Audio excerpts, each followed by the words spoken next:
Hi friends, welcome to my channel. இன்றைக்கி நம்ம official key group 2க்கானதை பார்க்க போகிறோம். 51வது கேள்வி, சரியான திருக்குறள் எது அப்படின்னு சொல்லி கேட்டிருக்காங்க. சொல்லுக சொல்லில் பயனுடைய சொல்லற்க சொல்லில் பயனில்லா சொல். ஸோ இதில் வந்து என்ன தெரிஞ்சுக்கணுன்னா, திருக்குறளும் நம்ம தெளிவாக படிச்சுக்கணும். செகண்ட் கொஷின், செயற்பாட்டு வினை தொடர் எது அப்படின்னு சொல்லி கேட்டிருக்காங்க. தை கொண்டாட பெற்றது. செயற்பாட்டு வினை செய்வினை, இது ரெண்டுக்குமான வித்தியாசத்தை பார்த்து படிக்கணும். இப்போ செயற்பாட்டு வினை அப்படின்னா அதுக்குன்னு சில வார்த்தைகள் இருக்கும். இப்போ ஆள், குமரனாள், ஓகேங்களா. ஸோ இந்த மாதிரி ஆள் அப்படின்னு முடியுது இல்லையா, அந்த வார்த்தைகளை வச்சு நம்ம என்ன பண்ணிடலாம், செயற்பட்ட வினைகளை கண்டுபிடிச்சிடலாம்.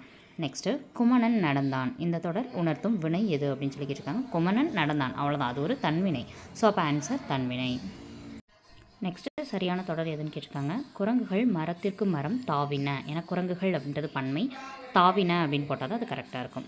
நெக்ஸ்ட்டு, பொருத்தமான காலம் எதுன்னு கேட்டிருக்காங்க. கோவலன் மதுரை மாநகருக்கு செல்கிறான் அப்படின்றது நிகழ்காலம். சென்றான் அப்படின்னா அது இறந்த காலம். செல்ல போகிறான், அதாவது செல்கிறான் அப்படின்றது வேறு. அப்போ செல்கிறான் அப்படின்றது நிகழ்காலத்தை குறிக்கிறது. கிறுக்கின்று ஆணின்று அப்படின்ற வார்த்தைகளை வச்சு கண்டுபிடிப்போம்.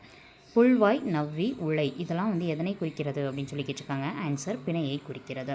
ஸோ மீதி இருக்கக்கூடியதெல்லாம் நம்ம அடுத்த ஷார்ட்ஸில் பார்க்கலாம். இந்த வீடியோ பிடிச்சிருந்தா லைக் பண்ணிக்கோங்க. நம்மளோட லாங் வீடியோவும் அப்லோட் பண்ணியிருக்கோம், அஃபிஷியல் கீ செக் பண்ணி பாருங்கள். நம்ம டெலகிராம் சேனலோட லிங்க் கீழே டிஸ்கிரிப்ஷனில் இருக்குது, ஜாயின் பண்ணிக்கோங்க. தேங்க்யூ.